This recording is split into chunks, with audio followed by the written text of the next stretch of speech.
et bienvenue sur la VNB-TV dans un endroit très particulier. Nous sommes à Saint-Émilion, dans le Bordelais, la grande capitale du vin, célébrissime Saint-Émilion. Et pour visiter cet endroit que tout le monde connaît, de nom, Jean-Luc Tunevin. Tu acceptes de nous montrer Saint-Émilion comme personne ne le connaît? Tout ce matin, il n'y a personne dans ce petit village. Célèbre mais méconnu, on veut tout savoir. En fait, voilà, c'est un village avec 200 personnes. 200 personnes? 200 personnes, un village qui reçoit plus d'1 million de touristes. 200 personnes intramuros, donc c'est très peu. Beaucoup de maisons sont vides. Voilà. Pourquoi? Parce que les bourgeois sont dans leur château.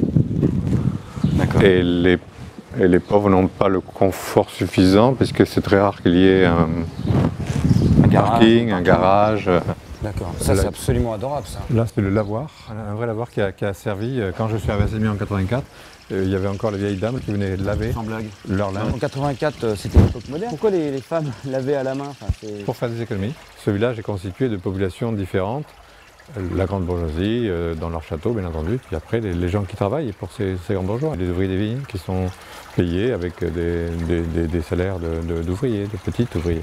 Cette source est dans le cloître Coiffé du Miracle Saint-Émilion. Là c'est l'image d'Épinal parfaite là. Donc ce clocher a cette particularité d'être posé sur une place. Et en dessous, il y a cette église hyper connue dans le monde entier qui a fait qu'on est un lieu très touristique et très connu et patrimoine mondial UNESCO. Cette église s'appelle l'église monolithe. Elle est troglodyte, c'est-à-dire qu'elle est sous terre, et elle est monolithe, c'est-à-dire qu'elle est creusée dans un seul bloc de rocher, c'est-à-dire qu'elle est creusée dans le rocher. L'un de mes premiers lieux, c'est cette petite cave que j'ai remplacée à l'époque, une dame qui était coiffeuse. Dans le village de Saint-Émilion, il me semblait que c'était plus adapté de faire de la coiffure. Il y a un petit air d'Italie, non? Absolument. Prends le château le plus célèbre de Saint-Émilion, il s'appelle le château Ausone, et Ausone, c'était Ausonius, consul romain, donc la culture du vin menée de l'Italie. On a beaucoup d'histoires communes, puisque c'est eux qui nous ont apporté une espèce de civilisation, parce que les Gaulois avaient quand même une civilisation à eux. Ils buvaient du vin aussi les Gaulois, non? Ouais, mais les plus importants, en tout cas pour Saint-Émilion, ça a été l'époque anglaise. L'occupation anglaise, avant cette période de guerre de 100 ans, faisait que Saint-Émilion était très riche, puisqu'elle était la deuxième ville après Bordeaux. Sans blague. C'était énorme, il y avait plus de 10 000 personnes ici qui habitaient, et donc cette ville était attaquée de manière régulière. C'est pour ça qu'on va voir tout à l'heure les portes qui protégeaient la ville de tous les envahisseurs, parce que c'était totalement attaqué. Bon là c'est la montée. Jean-Luc, c'est aussi le début de l'ascension sociale pour toi, parce que ici le tertre, je crois que ça représente quelque chose. Absolument, d'ailleurs on voit Jean-Claude Cochet. Maintenant c'est lui le patron de ce restaurant, mais c'est moi qui l'ai créé. En 85, j'ai créé le premier bar à vin du village, et aujourd'hui c'est un restaurant gastronomique. C'est notre première maison. Et alors là on marche sur quoi? Alors sur du caillou qui vient des Cornouailles, donc en fait ces cailloux servaient à laisser les bateaux. Les bateaux partaient avec du vin, donc des tonneaux, et quand ils revenaient, ils mettaient ça en fond de cale, et elles ont servi à créer ces tertres. C'est pour ça que ce restaurant, j'avais appelé le tertre. Je me suis jamais compliqué la vie. Et tu t'appelles Tunevin, c'était pour... voilà. C'était prédestiné. S'il s'appelait Tune Whisky, il aurait fait du whisky. Voilà, absolument. Jean-Luc, quelle est cette grande tour là, digne du Seigneur des Anneaux au fond là? Là, c'est la Tour du Roi. Donc, la Tour du Roi, donc, ça a été la mairie, ça a été une prison surtout, et puis un moyen de défense. Tu viens à la fête des vendanges ou à la fête de la fleur, puisqu'on a deux fêtes à Saint-Émilion. On a la Jurade, c'est-à-dire la confrérie qui a été créée à l'époque, au XIIIe, XIVe siècle, pour défendre les intérêts des vignerons. Tu montes jusqu'en haut de la tour et annonce au monde entier que la récolte va être belle, que voilà. D'accord. Donc il y a un vrai folklore, mais reposant sur des bases historiques. C'est une fabrique de macarons, c'est une des plus anciennes, c'est Mathieu Moulirac. Le macaron, c'est fait avec des amandes et œufs. Pourquoi l'œuf? Parce qu'une partie de l'œuf servait à faire l'écolage et l'autre partie, au lieu de le perdre, servait à fabriquer ces gentils gâteaux qui auraient été inventés par des religieuses qui étaient très gourmandes, bien sûr. Ah bah ça, oui. Elles ne pouvaient pas tout, goûter, donc. Elles ne pouvaient pas tout perdre de la vie. Et donc voilà, les fabriques de macarons, mais ils sont délicieux. Tu vois en ardoise? Oui, tout au bout là-bas. Là, c'est Ausone, c'est le plus célèbre de nos crus. C'est 1 000 € la bouteille en primeur professionnel. Il y a combien d'hectares de vignes en fait autour de Saint-Émilion? 5 500 qui appartiennent à l'appellation de Saint-Émilion, ce qui est énorme puisque ça correspond à la Bourgogne. Viens voir. Il y a des coins tranquilles encore à Saint-Émilion. Ah mais non, c'est plus que tranquille, tu vas voir, mais là c'est magnifique. C'est le cloître. Le cloître. Il n'y a rien qui l'indique, mais c'est le cloître qui donne sur notre église qui est en fait une équivalence de cathédrale. Oh là! Et beaucoup ne s'aperçoivent pas que ça peut être aussi joli. Et regarde, il n'y a personne, mais enfin il est que 9h30 du matin. Et c'est dans un état parfait, il y a même des gisants, il y a des... Oui, c'est des sarcophages.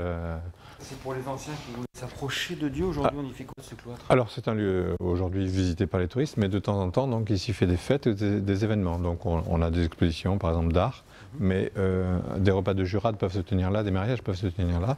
Là, par exemple, le prince de Monaco a mangé dans ce cloître avec nous à l'époque où il a été intronisé. La fille du baron Bic, par exemple, qui s'est mariée ici. Donc on a des gens comme les Arnaud. Bernard Arnault? Oui, sa fille aussi. Voilà, donc c'est des lieux. Là, on rentre dans l'église. Et on rentre dans l'église. Pas l'église souterraine, on est d'accord? Ah non, c'est notre cathédrale. C'est une église, mais ça ressemble à une cathédrale. Ah ouais, mais c'est gigantesque. Et une puissance passée. Et une richesse incroyable. Ah bah tiens, on le voit d'ici. Et le vignoble, donc on va... Là, c'est pas le bar, c'est directement la vigne. C'est directement la bien fait vigne. comme truc, hein. Et les chais et les caves. D'accord. Bon, là, on marche au-dessus des caves, non? Oui, bien sûr, bien sûr. C'est ça, il y en a en dessous, hein, Bien sûr, et on a des carrières tout en dessous, donc D'accord. dessous était stocké le vin ou le matériel. Derrière les murs protecteurs, c'est ça? Le mur protecteur. Les fossés protègent le village des envahisseurs, et on comprend les positions des créneaux et du système de défense. Qu'est-ce qu'il y avait derrière ces murs? La princesse? Une banque? Du vin. Du vin. Des bijoux, des richesses. C'est quelqu'un qui m'a connu quand je suis arrivé à Saint-Émilion, donc il s'appelle Lévi Nouvelle. Et il a une des maisons les plus sublimes du village, puisqu'il y a une vue totalement incroyable. Un petit paradis de verdure là. Et vous êtes là depuis combien de... votre famille est là depuis combien de temps? Depuis le XVIe siècle. Et vous êtes protégé par les chevaliers depuis le XVIe siècle, c'est ça? Voilà, c'est ça, oui. Mettre une main protectrice sur tout l'environnement. C'est une vigne qui fait rêver tout le monde, parce qu'elle est vraiment symbolique. En fait, le monde entier voit ce lieu, quoi. Absolument. Hein. On a du mal à croire qu'on est en plein centre-bourg de Saint-Émilion. On est dans un des coins les plus ignorés du village, et pourtant un des plus original. Pourquoi? Parce que nous voyons l'entrée des carrières de pierre, puisque c'était des carrières de pierre, qui ont été transformées après l'extraction de la pierre qui a servi à bâtir Saint-Émilion, Libourne, Bordeaux. Donc après, il y avait ces espaces libres, et donc on y a fait des exploitations de champignons.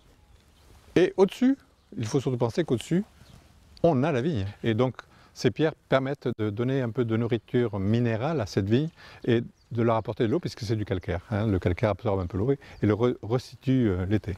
Et puis après, des paysans ont eu l'idée de l'exploiter pour mettre leur barrique, pour faire l'élevage de leur vin. Bon Jean-Luc, il est 10h du matin, là, la visite privée, ça a l'air terminé. Il y a plein de monde déjà d'arriver là. Oui, là on a les bateaux de touristes qui apportent les touristes à Bordeaux. D'accord. Donc qui arrivent avec plusieurs cars. Et donc là je vois que c'est des grands groupes. Là c'est 500 personnes d'un coup. Il y a plus d'1 million de touristes qui viennent pour l'instant. Et dans les quelques années qui arrivent, on sera à 2 millions à cause du train grande vitesse qui arrive à D'accord. 10h du matin, il fait chaud, il fait une petite soif. Est-ce qu'on a droit à goûter un petit Valandro, un des plus grands vins du monde que tu produis? Alors on y va. On y va? Ouais. BNB TV, la TV qui goûte sans modération, à suivre. Après, on va avoir le portrait de ce monsieur. C'est un type atypique, c'est le cas de le dire. Ciao.